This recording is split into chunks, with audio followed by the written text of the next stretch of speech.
Welcome to it. Another episode. I guess we're calling this season 2 of Marriage in the Fast Lane, the podcast. Happy New Year. Happy New Year, everybody. Thanks for joining us for the first, 14 episodes that we had. And thanks for being part of this. We appreciate it. And you can always get in touch so many ways on our social media page. We encourage all kinds of topic suggestions, whatever you want to talk about, relationships, marriages, kids. There's all these things keep coming up, and we're always trying to figure out what should we talk about next and what should we talk about next. And I think one of the things we wanted to touch on, because at this time of the year, well, now, I mean, it's kind of different this year because the gyms are closed. Right. But normally this is the time of the year where everyone wants to get in shape and they want to diet. It's so stereotypical. It is. That January 1st, New Year's resolution, everyone wants to start dieting. Now, a lot of people have been coming up to you and they've been telling you, oh, my God, you look amazing. Yeah. You've lost weight. Yeah, I'm very flattered by the compliments I've been getting lately, by friends, family, whoever's known me 2.5 years ago and who knows me now. I decided to start losing weight in just at the end of August, right after Sia's birthday, because this was after 2 back-to-back pregnancies, and I still had about 20 pounds or so of pre-pregnancy 2017 weight. So I felt like really shitty about myself. Yeah. Looking at pictures, I felt bloated. My face was so swollen. Which you so weren't. And you just had 2 children. That's what kills me. I know.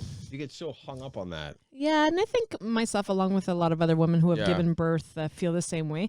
Look, some women are actually really lucky. They fit right back into their jeans as soon as they give birth. I'm like, those are the lucky ladies. You hate it. I know you always make a comment, and I think there's other women who can relate. It's so funny every time Tina sees like a woman who just had a kid 3 months ago and she's super skinny. You're like, ugh. Look, it could just be their body, their metabolism, but I wasn't blessed. And having gained over 50 pounds with both pregnancies, it was time for me to lose some weight. So I decided to start right after Sia's birthday, and I did intermittent fasting. Yeah, you did the fasting, and it's funny, and maybe you've been through this in your relationship when one person is doing a so-called diet, because it's not even really a Not diet. Really. It's more of a lifestyle. It's more of a lifestyle change. But I wasn't doing it with you at the beginning. No, you weren't. And that became a little bit of an issue. It did, especially with me preparing meals. Yeah. The time of day, like on the weekends when you were home. Remember, you didn't even have breakfast with me because I would eat after you. Yeah. So picture this: you're making breakfast on a Saturday morning. You're all excited. I'm not there in the morning usually. You're like got the scrambled eggs going. It's about 8:30, and then your partner says, "No, I'm not having anything. Not eating till 10:30. I'm only allowed coffee and water." And I'm like, "Are you freaking kidding me? Like but these are the types of sacrifices you have to do." And it was very temporary. And then at 2 months in, after I started seeing results, I was like, okay, let's start bending the rules a bit and having breakfast together, which was very nice. And then Thanksgiving came around, and you started feeling the same way as I did. And for those who don't, for those who don't know, intermittent fasting, the proper way is 16 hours no eating and 8 hours eating. So we kind of have a window of like 6:30 p.m. to about 10:30 the next day. Exactly. And it's working for us. But there's been moments in our relationship, and maybe you've been down this road, where, especially when you were pregnant, that was a real pain in the ass, because I started to lose weight. I started to lose weight halfway through Sia's pregnancy, our first daughter. That's right. And then, do you know how hard?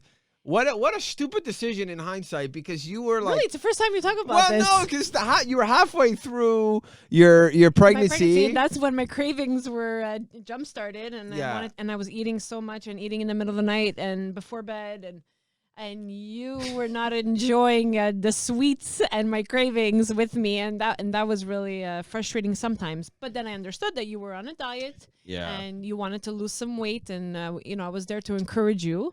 But it creates issues, though, because then when you say, okay, babe, I want McDonald's, I want, I'm craving this, and then why aren't you having any?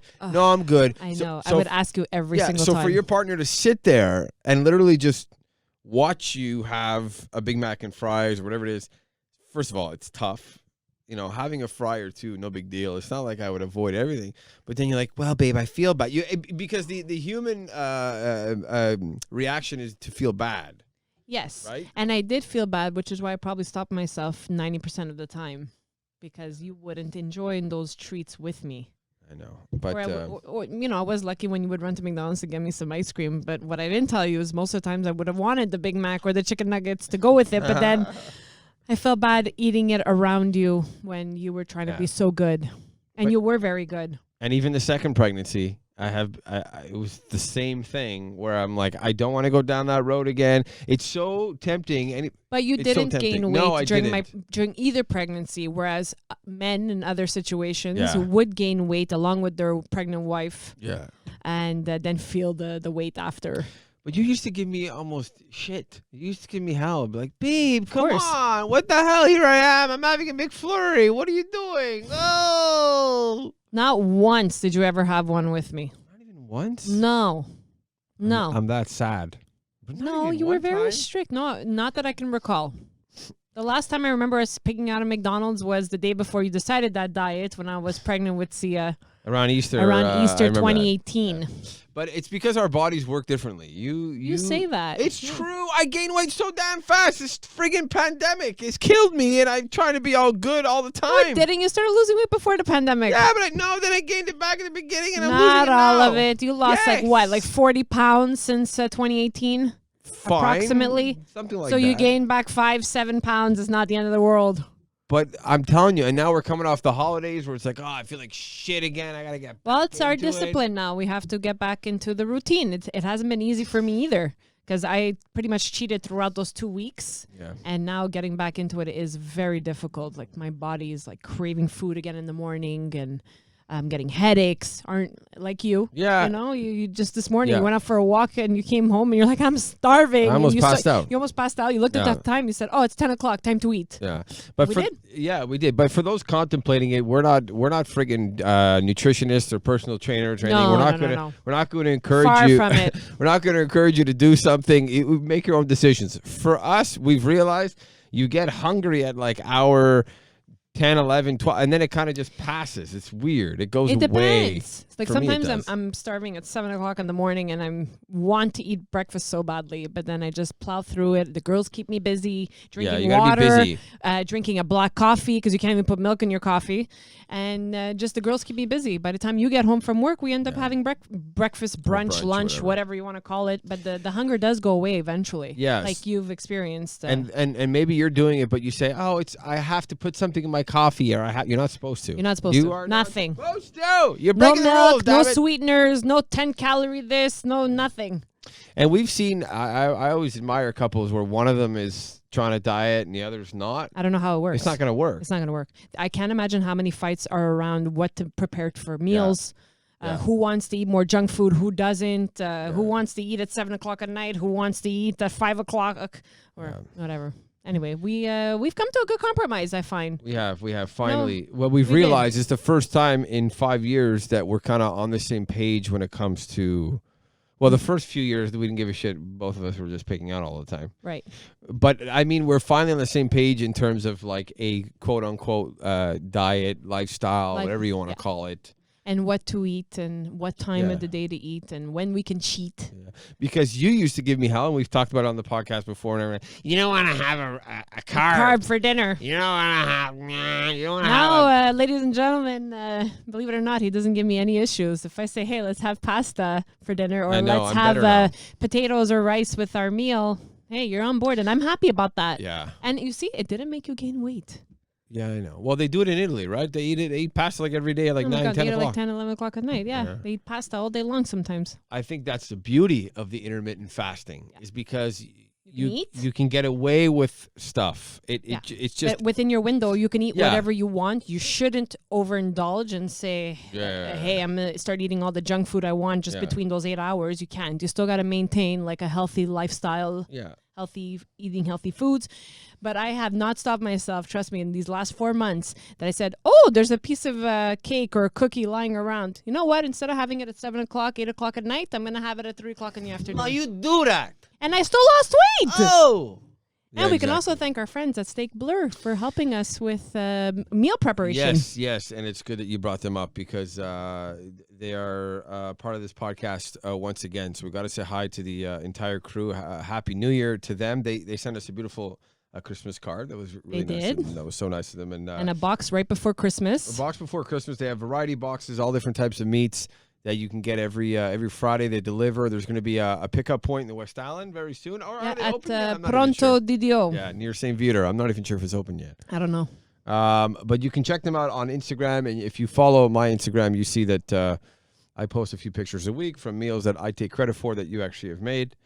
Thank you for giving me the credit. I think Tanya also knows, Tanya from Steak Blur knows that I'm the one that makes the meals. And we also bought boxes as gifts this year. We bought a chicken box for your mom. Chicken box for my mom. We bought the two boxes of rack of lamb. Two rack of lambs, exactly. 2 rack of lamb. And everyone who ate them said it was delicious. They loved it. They loved it. So you can check them out on Instagram. You can go on their website, steakblue.ca.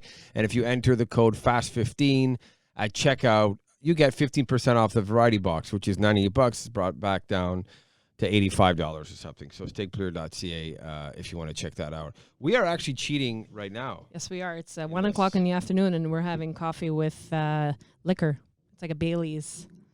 The holidays aren't over for us. No, they aren't. But how many? See, but it's okay because we're kind of like cheating, but it's okay. It's kind of It's in our window. It's in our window, and I'm happy to say I lost 20 pounds, and you've maybe lost a couple of pounds you put back on. You know, it's funny because everyone, and I find that a touchy thing, maybe, and you can give me your opinion, babe, because you're the one who had 2 children. When people acknowledge the fact that you lost, I know you don't overthink this stuff, but if you think about it, what if you didn't? Right? Oh, I think everyone's still saying, you still look beautiful. Yeah. Right? Yeah. You still look good. That's what I've always been told, especially with Sia. After I gave birth to her, I still had the 20 pounds on, and then I got pregnant with Maya, and I felt like a blimp. Sometimes I look at pictures, but everyone was still telling me, including yourself, you're always beautiful in my eyes. But if it's kind of nice that people are acknowledging that I lost the weight, because it makes me feel like I'm back to what I was. Of course. And I feel better about myself. Of and course. as do you, right? Absolutely. I just think that as guys, I've never said that to you. I say it, but I would never, I don't know. If I see like my friend's wife or something that lost weight after her losing a kid, I don't know. I won't say anything. I'm no, you'll come home and tell me. Yeah, I'm too shy. No, but if she lost, let's say she lost like 40 pounds and she had you won't triplets, tell it to your face. To her face, yes.